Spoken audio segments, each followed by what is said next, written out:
একেবারে রীতিমতো ছটফটানি শুরু হয়েছে। ডক্টর মোহাম্মদ ইউনূসের সঙ্গে নরেন্দ্র মোদীর এই বৈঠকের পর ভারতীয় শিবির, আওয়ামী শিবির, দুই শিবির একেবারে এখন লজ্জায় তারা বালুতে মুখ গোজার চেষ্টা করছে। বাংলাদেশের কোন সরকার প্রধানের এত স্পষ্ট উচ্চারণ তিনি আগে কখনো শোনেননি। প্রফেসর ইউনূসকে ঠেকানোর সমস্ত চেষ্টা ব্যর্থ হয়ে যাচ্ছে। মোদী বুঝতে পারছেন সাদাসিধে এই মানুষটার প্রভাব বিশ্ব রাজনীতিতে তার চাইতে অনেক বেশি। অবশেষে নরেন্দ্র মোদী বাধ্য হলেন ডক্টর মোহাম্মদ ইউনূসকে কাছে টানতে, ডক্টর মোহাম্মদ ইউনূসের সাথে বৈঠক করতে। বাংলাদেশের বিভিন্ন মিডিয়া সহ দেশি বিদেশি সমস্ত জায়গায় আপনারা দেখেছেন গতকালকের একটি আলোচনার বিষয় ছিল নরেন্দ্র মোদী ডক্টর মোহাম্মদ ইউনূসকে দাঁড়িয়ে সম্মান জানাচ্ছেন। তার যারা সঙ্গপঙ্গ রয়েছেন সবাই এক বাক্যে নরেন্দ্র মোদী সহ সবাই ডক্টর মোহাম্মদ ইউনূসের জন্য দাঁড়িয়ে অপেক্ষা করছেন। কোন দেশ ছোট কোন দেশ বড় এইটা বিচারের দিন শেষ। দেশকে চালাচ্ছে সেটাই হলো মেইন। দেখেন না, বড় দেশের প্রধানমন্ত্রী বসা থেকে দাঁড়ায় গেল, সবাই দাঁড়ায় গেল, ইউনূস স্যার এন্ট্রি নিল। মনে হইতেছে জানেন ভিউগেল বাজতেছে, সম্রাট আসতেছে। এই হলো খেলা, এই নাম বিশ্ব নেতা। ইতিহাস নেতা জন্ম দেয়, ইতিহাস নেতা। দর্শক, বেশ কয়েকটি গুরুত্বপূর্ণ খবর নিয়ে হাজির হয়েছে আপনাদের সামনে, যার কিছুটা অংশবিশেষ ইতিমধ্যে আপনারা শুরুতেই দেখেছেন। তো দর্শক, ভিডিওটি শুরুটা দেখে আপনারা বুঝতে পেরেছেন যে আজকের ভিডিওটা কতটা গুরুত্বপূর্ণ এবং ঠিক কোন বিষয়টি ইঙ্গিত করেছে। তাই বলবো, ভিডিওটি যারা অন করেছেন না টেনে সম্পূর্ণ নিউজটি মনোযোগ সহকারে দেখতে থাকুন, তাহলে আজকের মূল বিষয়টি আপনারা বুঝতে পারবেন। তো দর্শক, কথা আর বাড়াবো না, ভিডিওতে চলে যাব। তার আগে আপনাদের কাছে অনুরোধ, আপনি যদি আমাদের চ্যানেলে নতুন দর্শক হয়ে থাকেন তাহলে চ্যানেলটি সাবস্ক্রাইব করে পাশে থাকা বেল আইকনটি বাজিয়ে দিতে ভুলবেন না। আর যারা অলরেডি আমাদের চ্যানেলটি সাবস্ক্রাইব করেছেন তাদেরকে জানাই অসংখ্য ধন্যবাদ। চলুন ভিডিওটি শুরু করা যাক। একেবারে রীতিমতো ছটফটানি শুরু হয়েছে। ডক্টর মোহাম্মদ ইউনূসের সঙ্গে নরেন্দ্র মোদীর এই বৈঠকের পর ভারতীয় শিবির, আওয়ামী শিবির, দুই শিবির একেবারে এখন লজ্জায় তারা বালুতে মুখ গোজার চেষ্টা করছে। কেন লজ্জা? লজ্জা হলো এই, আরে ইউনূস এটা তো কোনো ব্যাপারই না, এটা তো হলো জঙ্গিদের নেতা, জঙ্গিদের সমর্থনে আসছে, দুদিন পরেই এটা ফু দিয়ে উড়ে চলে যাবে। হ্যাঁ, ওর সাথে বসবই না, এ করবো না, তা করবো না, কোনো পাত্তাই দিব না, এমন একটা ভাবের পর শেষ পর্যন্ত বৈঠক হলো 40 মিনিট। আবারও বলি 40 মিনিট। এটা সাধারণত দ্বিপক্ষীয় বৈঠক হয় এই ধরনের, একদম রাষ্ট্রীয় পর্যায়ে যখন কি দুই শীর্ষ নেতাদের বৈঠক হয় তখন এরকম লেন্থ থাকে। সেখানে সাইড মিটিংয়ে এত লম্বা বৈঠক হয় না এত লম্বা সময় ধরে। তার মানে যথেষ্ট পরিমাণ গুরুত্ব দিয়ে নরেন্দ্র মোদী ডক্টর মোহাম্মদ ইউনূসের সমস্ত কথা শুনেছেন এবং বাংলাদেশের পক্ষ থেকে সব পয়েন্ট কিন্তু তিনি বলেছেন। কিন্তু নরেন্দ্র মোদী কিন্তু সব কথা বলতে পারেননি। কোনটা পারেননি? যে ভাই এবার একটু ক্ষমা করে দাও, আমাদের তো বোঝো শেখ হাসিনা ঘাড়ের উপর চেপে বসে আছে, তার একটু তোমরা একটু পুনর্বাসন করো, একটা নির্বাচন করো, নির্বাচনের মধ্যে একটু ঢুকায় দাও আওয়ামী লীগ। এই কথা কিন্তু বলতে পারেননি। পারেননি কেন? লজ্জায়। বলার মতন মুখ নেই। কেননা গত 15 বছর ধরে একদম মানে ব্লাঙ্ক চেক দিছে যে যেমনি পারবি বাংলার মানুষরে, বাংলাদেশের মানুষরে মাইরে কেটে হলে তুই ক্ষমতায় থাক, আমাদের স্বার্থ রক্ষা কর। যাই হোক, কিন্তু অদ্ভুত ব্যাপার, এই মিটিংটার ব্যাপার নিয়ে এখন ভারতীয় মিডিয়াগুলো নানা রকম খেলা খেলছে। আমি রিপাবলিক বাংলার একটা একটা ভিডিও রিপোর্টিং এই মিটিংকে ঘিরে, সেখানে বলা হচ্ছে 27 মিনিট নাকি দরজার বাইরে অপেক্ষা করছিলেন ডক্টর মোহাম্মদ ইউনূস। তারকে ঢুকতে দেওয়া হয়নি, 27 মিনিট বাইরে অপেক্ষা থাকতে হয়েছে।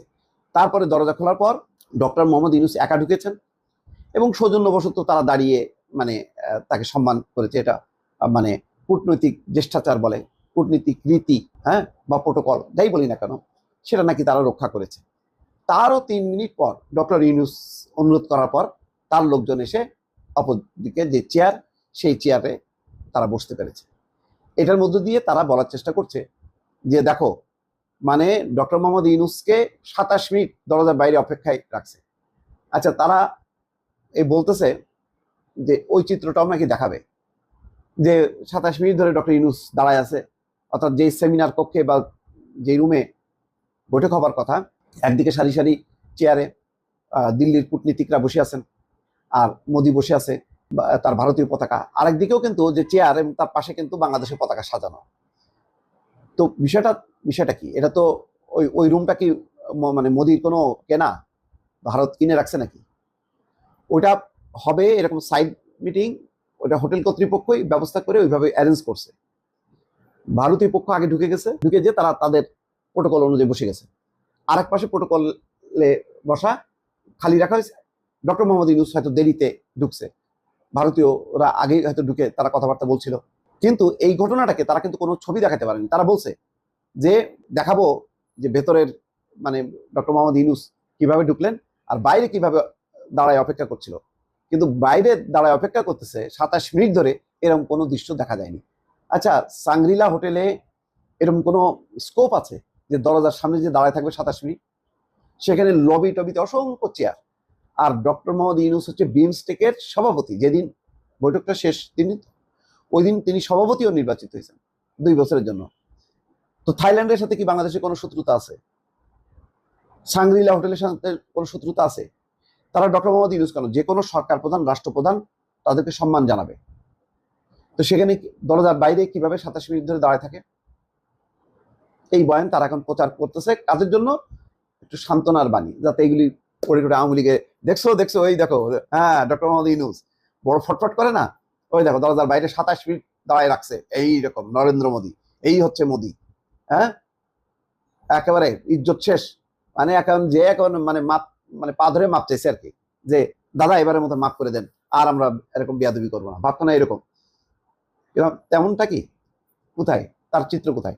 বরং দেখা গেল ডক্টর মোহাম্মদ ইউনূস যখন ঢুকতেছে তার একটু বাদেই তার টিমের এরা ঢুকতেছে, এবং যখন উনি ঢুকতেছেন সবাই যেমন মনে হচ্ছে যেন স্কুলে টিচার আসলে যেভাবে সব দাঁড়ায় যায়, ঠিক সেইভাবে সবাই দাঁড়ায় গেল, মোদী নিজেও দাঁড়ালো। কিন্তু কোথায়? আমরা তো এরকম কোনো মানে ইউনূসকে অমর্যাদা করছে এরকম তো কোনো দৃশ্য দেখিনি। ভারতকে তার পয়েন্ট বলবে না? বলবেই তো।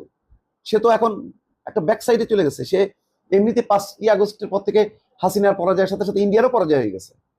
এখন ডক্টর ইউনূস লাইন দিতেছে হচ্ছে চীনের সাথে, পাকিস্তানের সাথে, বলতেছে সবার সাথে সমান, স্পেশাল কোনো সম্পর্ক নেই। এই কথা বলার মধ্যে তো এমনিতেই পরাজয়। তার মধ্যে কি তারা তাদের পয়েন্টগুলি উত্থাপন করবে না? বলবে না সংখ্যালঘুদের এটা তো? আর বাংলাদেশ যে বললো যে কথা বলার সাহস পায় না, সীমান্ত হত্যা, তিস্তার পানি বন্টন চুক্তি, শেখ হাসিনা যেটা বলার সাহস পায় না, ডক্টর ইউনূস বলে ফেললো গড়গড়ায়। তো মিথ্যা প্রচার অপবাদ দিয়ে কিছু সান্ত্বনা খোঁজার চেষ্টা করতেছে, কিন্তু লাভ নেই।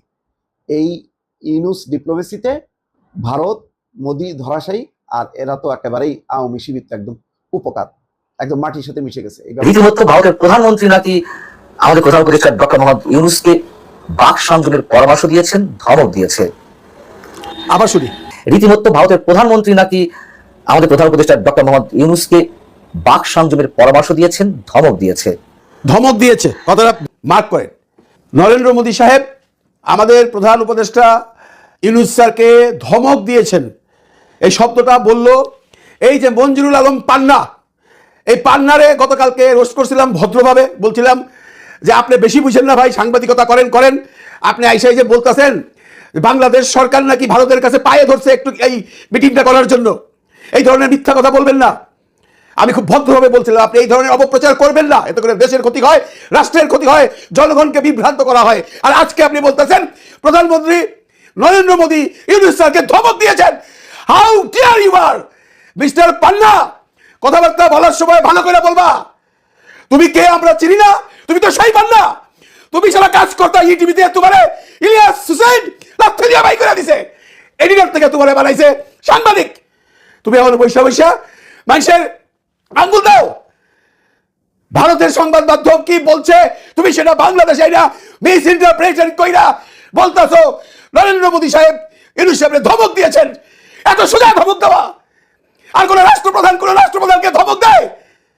ইউনূসকে রাস্তার থেকে বাইরে আসছে নাকি এগুলো ধমক দিয়ে কথা বলবে নরেন্দ্র মোদী? তোদের জন্য, কুকুরের বাচ্চাগুলোর জন্য আজকে বাংলাদেশের অবস্থা এরকম হয়েছে। সাংবাদিকতা করো, আসিরা একটা টেলিভিশন কোম্পানির এডিটর হইছ, সাংবাদিক, পয়সা কামাইতে যাও, ভিক্ষা কর, রাস্তায় করা নিয়ে নাম বেটা। তুই যে কত বড় মিথ্যা কথাটা বললি, এই কথাটা কি ভারতীয় কোনো সংবাদ মাধ্যম বলছে? হ্যাঁ, যে প্রধানমন্ত্রী নরেন্দ্র মোদী ইউনূস সাহেবকে ধমক দিয়েছে, বলছে কেউ? এটা বলবে? এটা বলার মতো কথা?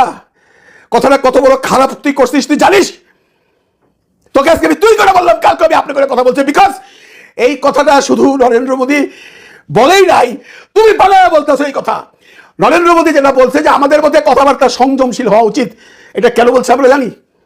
চায়না নিয়ে কথা বলছে professor doctor Mohammad Yunus sir, Narendra Modi সেটা পছন্দ করে নাই। বলতেই পারে আমরা পরস্পর সংবেদনশীল থাকি কথাবার্তায়, এটার মানে কি ধমক? তাই বাট এটার মানে কি ধমক? ফাজিল কোথাকার। বন্ধুরা, এই লোককে কি বলুন, অনেকেই বলতেছে ওকে অ্যারেস্ট করা হোক। না না না না না না, ও চায় ওকে অ্যারেস্ট করা হোক। ও চায় ওকে যেন এগুলো বলার পরে সরকার তাকে গ্রেফতার করে, উনি হিরো হয়ে যেতে চান, ন্যাশনাল হিরো হয়ে যেতে চান। এইটাই তার টার্গেট। ইউনূস সরকার তোমাকে অ্যারেস্ট করবে না, কারণ তোমাকে অ্যারেস্ট করে তোমাকে হিরো বানাবে না। তবে এই ধরনের কথা যদি তুমি রেগুলার বলে যাও মিস্টার পান্না, জনগণ তোমাকে ক্ষমা করবে না, বলে দিলাম। তোমার এখানে অনেক ভক্তকুল আছে, তোমার ভক্তকুল যারা তোমাকে বাহাবা দিচ্ছে, আমি তাদেরকে কোনো কিছু বলবো না। আমি তোমাকে বলবো তুমি কথাবার্তা বলার সময় সংবেদনশীল হবা। একদম থ্রেট করে বললাম, মাননীয় প্রধান উপদেষ্টা ইউনূস স্যার সম্পর্কে কোনো কথা বলবা, সত্য হলে বলবা। ভারতীয় কোনো সংবাদ মাধ্যম বলে নাই যে ইউনূস সাহেবকে নরেন্দ্র মোদী ধমক দিয়েছে। তুমি ধমক শব্দটা ব্যবহার করলে কেন? বন্ধুরা, আমি আসলে কি বলবো, ভাষা খুঁজে পাইতেছি না। শব্দটা শোনার পর আমার পায়ের রক্ত মাথায় উঠে গেছে ভাই। কালকে ওনারে বুঝাই বললাম যে মিথ্যা কথা বললেন না, এগুলো কেন করতেছে এরা? মানুষকে বিভ্রান্ত করতেছে। এবং ওর এই কন্টেন্টের নিচে যে ভাইরা ওকে বাহাবা দিচ্ছেন, আমি তাদের বলতেছি, ভাই আপনারা যদি আওয়ামী লীগও করেন, আপনারা আপনাদের অবস্থানে ঠিক থাকেন না। যেটা সত্য সেটাকে সত্য বলেন, যেটা মিথ্যা সেটাকে মিথ্যা বলেন। আর আপনারা খামাগা কেন এই সমস্ত আলতু ফালতু লোকের সাপোর্ট করে, ওরে সাপোর্ট দিয়ে চ্যানেলটাকে গ্রোথ করে গেছেন? আপনারা কি পাচ্ছেন? আপনারা তো নিষ্পেষিত। এই পান্না তো মাল খায়, এই পান্না মান্থলি টাকা পায়। আপনি যে কমেন্ট করছেন আপনি পান, আপনাকে আপনার নেতা কোনো টাকা দেয়? ধরলাম আপনি একজন সাধারণ আওয়ামী লীগের কোনো সাথে নাই পাশে নাই, কিন্তু আপনার যে নেতা ছিল সে আপনার খবর রাখে। দর্শক, সম্পূর্ণ ভিডিওটি দেখলেন, আশা করি বিষয়টি বুঝতে পেরেছেন। এই নিয়ে আপনার গুরুত্বপূর্ণ মন্তব্যটি অবশ্যই কমেন্ট বক্সে জানিয়ে দিবেন। ধন্যবাদ।